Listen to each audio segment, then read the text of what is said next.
ترجمان white house نے دعویٰ کیا ہے کہ ایران کے پاس جوہری ہتھیار بنانے کے لیے سارے وسائل موجود ہیں۔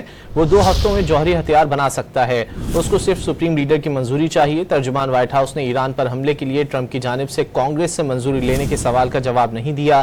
ترجمان نے کہا کہ صدر ٹرمپ ہمیشہ سفارتی حل میں دلچسپی رکھتے ہیں، اگر سفارتکاری کا امکان ہو تو صدر ہمیشہ اسے ترجیح دیں گے۔ ترجمان وائٹ ہاؤس نے دعویٰ کیا ہے کہ ایران کے پاس جوہری ہتھیار بنانے کے لیے سارے وسائل موجود ہیں، وہ 2 ہفتوں میں جوہری ہتھیار بنا سکتا ہے، اس کو صرف سپریم لیڈر کی منظوری چاہیے۔ ترجمان وائٹ ہاؤس نے ایران پر حملے کے لیے ٹرمپ کی جانب سے کانگریس سے منظوری لینے کے سوال کا جواب نہیں دیا۔